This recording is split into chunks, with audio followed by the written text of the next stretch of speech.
Welcome back to another SCP reading, dear researcher. Today we'll be reading SCP-187, Double Vision. Now without further ado, item number SCP-187, Object Class, Safe. Special Containment Procedures. SCP-187 is to be attended full-time by medical personnel who are to tranquilize and sedate her as needed. She is to be kept under a full set of medical restraints to prevent her from harming herself. Specifically, she is to wear padded mittens at all times in order to prevent her from attempting to damage her own eyes. If SCP-187 refuses to open her eyes during authorized testing or during site inspections, the use of eyelid speculums is authorized. All statements made by SCP-187 during testing and site inspections are to be recorded and analyzed.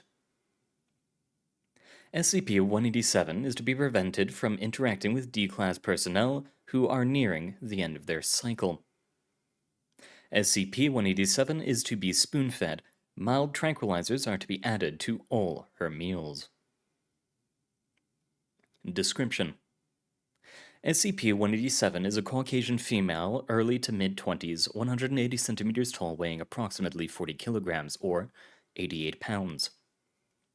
Previously it was written, she is suffering from severe malnutrition and must be fed intravenously, as she refuses to eat any food given to her. Now it is written, she is recovering from the effects of severe malnutrition. SCP-187 exhibits a unique form of precognition whereby she sees everything in two states simultaneously, as they are and as they will be. She does not see minor changes, only changes to what would be considered the norm. For example, in testing, when presented with 5 D-Class personnel and asked which of them would change their clothes, she couldn't answer, as such a change isn't drastic enough. However, when presented with 5 D-Class personnel and asked which would be shot, she was able to predict which one every time, as she could see the injury inflicted just by looking at him. SCP-187 cannot foresee future events or changes to items at which she is not currently looking. Rather, she can see the future state of whatever she is looking at. This has led to some unexpected consequences. For example, as part of the usual tests performed on new human or humanoid SCP acquisitions, SCP-187 was given a standardized IQ test. When the results were collated, she was revealed to have an IQ in excess of 300, the limits of the test. This, of course, would have made her the most intelligent human being on the planet. However, her intellect did not seem to be high based on her initial interviews. The test was repeated 4 times, and each time she got the maximum possible score, answering every question correctly. When she was interviewed regarding this, she revealed that she did not actually know the answers to any of the questions. Rather, she had seen the tests with the answers already filled in. When she was given a computerized IQ test, where her input didn't affect the future state of where she entered the answers, a keypad rather than pen and paper, her IQ was revealed to be 97, slightly below average. This happens with every written test presented to SCP-187. She can see the answers in advance, based on what she herself is going to fill in, even if the tests are in a foreign language she does not understand. This presents a possible ontological paradox, an injection into the present of information from the future, where this information, the correct answers, comes from is unknown and possibly unknowable. SCP-187 is suffering from ongoing psychological damage as a result of her anomaly.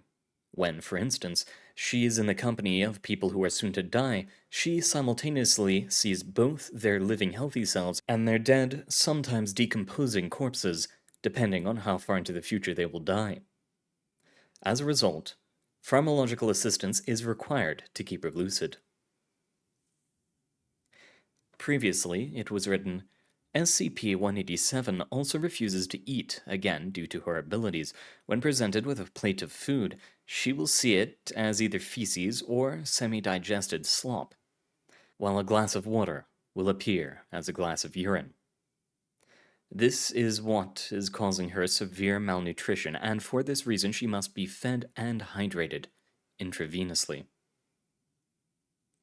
Now it is written, due to the effect that prolonged malnutrition is having on SCP-187's health, and the impact that 187's death would have on the Foundation's medium-term emergency planning, SCP-187 is to be blindfolded during meals.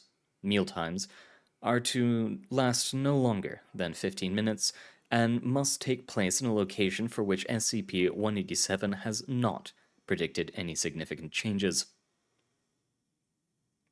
Remarks and comments made by SCP-187, which turned out to be prophecies.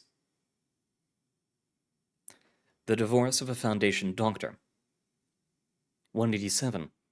Your ring. The doctor. My ring? 187. Yes, your wedding ring. The doctor. What about it? 187. You're not wearing it. The doctor. I am. Look, it's right there. 187. You won't be. The Foundation doctor's husband filed for divorce the next day. When she returned for duty, she was no longer wearing her wedding ring. She had been married for 19 years, more than half her life, so wearing the ring was considered normal, and not wearing the ring was enough of an abnormality for SCP-187 to see it. The deaths of the following D-Class personnel. D-16124. Why is he so swollen? D-16124 was later exposed to the vacuum of space after being sent through SCP-120 in order to dial it to the next destination. D-16198. 187. He's cute.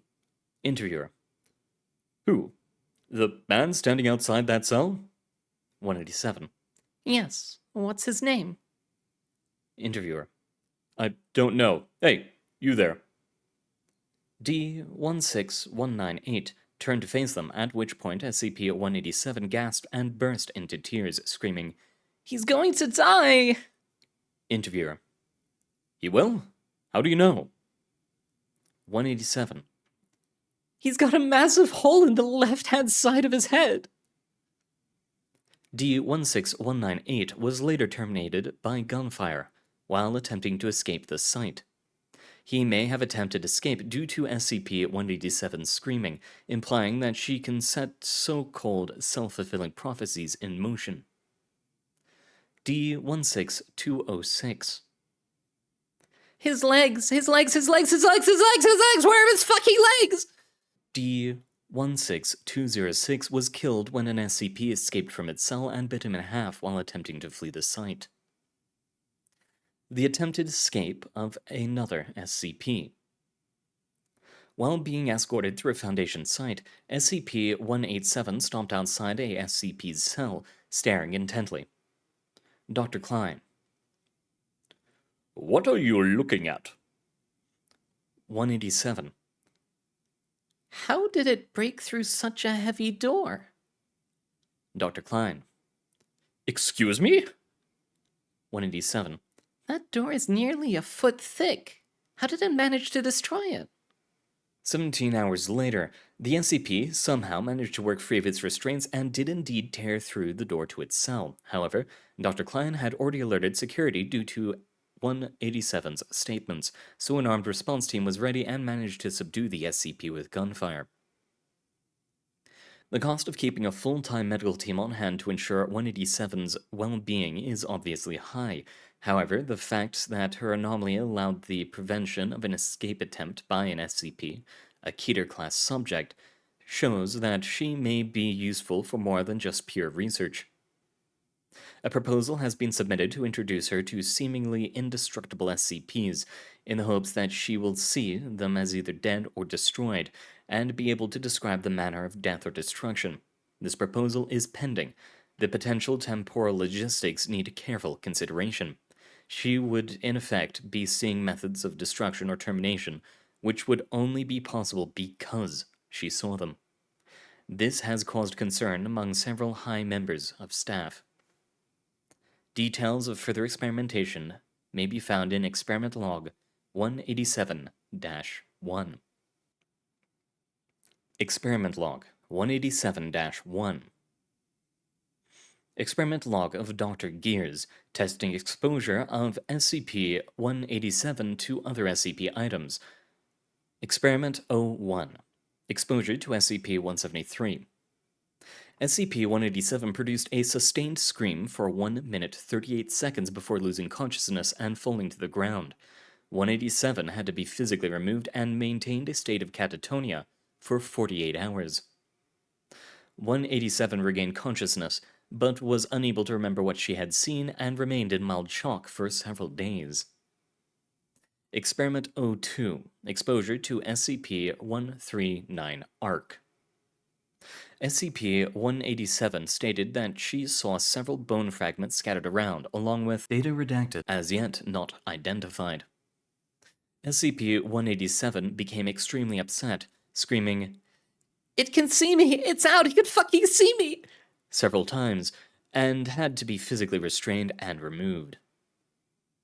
Experiment 03. Exposure to SCP-162. SCP-187 felt no pull from SCP-162, and asked why she was viewing a pile of melted slag. SCP-187 removed from containment without incident. Experiment 04. Exposure to SCP-529. SCP-182 appears very nervous, asking, "Is this a joke?" several times. 187 reported that she saw a cat, and that it looked somewhat lonely. 187 proceeded to pet 529, moving her hand over where the hindquarters would be, as if stroking the tail. Increased observation of SCP-529 requested. Experiment 05. Exposure to SCP-003. SCP-187 appeared nervous, then said hello to SCP-003. SCP-187 appeared to then engage in conversation with SCP-003. However, no member of staff was able to hear any speech or other auditory emanations from SCP-003. When questioned, SCP-187 responded that SCP-003 was a very nice lady. She seems really smart. Increased security and review of SCP-003 has been requested. Experiment 06. Exposure to SCP-882. SCP-187 entered the containment area and viewed SCP-882. SCP-187 moved back several steps and appeared to be in mild shock. 187 was questioned and responded, "Jesus, it's huge. This is amazing." 187 stopped responding to questions and continued to stare at 882 without blinking for 3 minutes. 187 had to be physically removed from the containment area to continue questioning. 187 appeared dazed and responded, it's so complex. It's sick with all the bones and blood in it, but it looks like the inside of a 50-foot-tall clock. It's kinda pretty." Shortly before SCP-187 was returned to containment, SCP-187 suddenly fell to the ground, screaming and holding her head. After several hours, during which 187 was heavily sedated and unresponsive to questioning, 187 reported, "Grinding, smashing, squealing. It sounded like a train wreck that just went on and on." 187 reported the sound lasted approximately 3 hours before fading out of hearing. Increased security around 882 has been requested.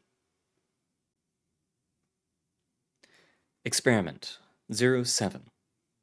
Exposure to SCP Data Redacted. Data Redacted. Experiment 08. Exposure to SCP-015. SCP-187 was exposed to SCP-015 with the help of Team Zeta-9. SCP-187 reported only slight differences in the structure until she opened a door leading outside of SCP-015.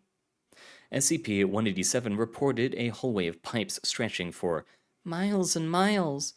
SCP-187 stated that she was not able to see the other end of the hall, but that it seemed to branch off to the sides, with lots of side hallways. Zeta-9 team members reported no unusual behavior within SCP-015, and that the door opened into open air with no hallway of any kind visible. Experiment 09. Exposure to SCP-415. SCP-187 begins observation of SCP-415 and immediately appears to be agitated. SCP-187 appears to be feeling physically ill and asks repeatedly to be removed from observation. Questioning reveals that SCP-187 observed an empty, diseased corpse that had partially decomposed. Increased security around SCP-415 advised. Experiment 10. Exposure to SCP-455. SCP-187 is taken to observe SCP-455 from a small Zodiac craft. SCP-187 takes a sharp intake of breath, then shakes her head and attempts to look away. SCP-187 has to be physically manipulated to continue observation of SCP-455. SCP-187 makes several inarticulate noises before screaming several times. SCP-187 observed, "A huge thing. It was a mass of metal just floating, like a big island made of rusty bulges. It was like it was sick with tumors, but all that metal. I could feel it. It's not alive. It never was, but it thinks it is. What the hell was that?" Recontinuation of Recon Team insertion into SCP-455 is under review. Experiment 11. Exposure to SCP-343. SCP-187 enters containment with SCP-343. 187 and 343 appear to converse without incident about general topics for nearly half an hour. See transcript 33A-R. SCP-187 states that SCP-343 appears really nice, if kinda lonely for a little girl. She's really well spoken. What is she, 6, maybe 7? Increased research efforts into SCP-343 are under review. Experiment 12. Exposure to SCP-646. SCP-187 becomes violently ill upon observation of SCP-646. After recovery, SCP-187 states that she observed giant maggot things, hundreds of them, with kinda human bodies and faces. They had these tentacle things all stuck into each other, and they were all squirming, and God. There was one near the middle. It wasn't soft. It had some kind of shell. And this kind of jelly head, I think it was mating. Enhanced security for SCP-646 advised. Experiment 13. Exposure to SCP-106. SCP-187 observation test aborted after 30 seconds due to escape incident by SCP-106. SCP-187 appeared to observe staff under attack and undergoing intense physical torture and mutilation 2 minutes before attack or capture. SCP-106 appeared to specifically target staff under observation by SCP-187. SCP-106 appeared to specifically avoid harming SCP-187 on 3 separate incidents. Under questioning, SCP-187 said, That thing wanted an audience. Someone to watch. It likes it." SCP-187 refused to elaborate. Further questioning pending. And that's all we have time for today. Thank you very much for coming, dear researchers, and hopefully you can find out the reason this isn't breaking the timeline.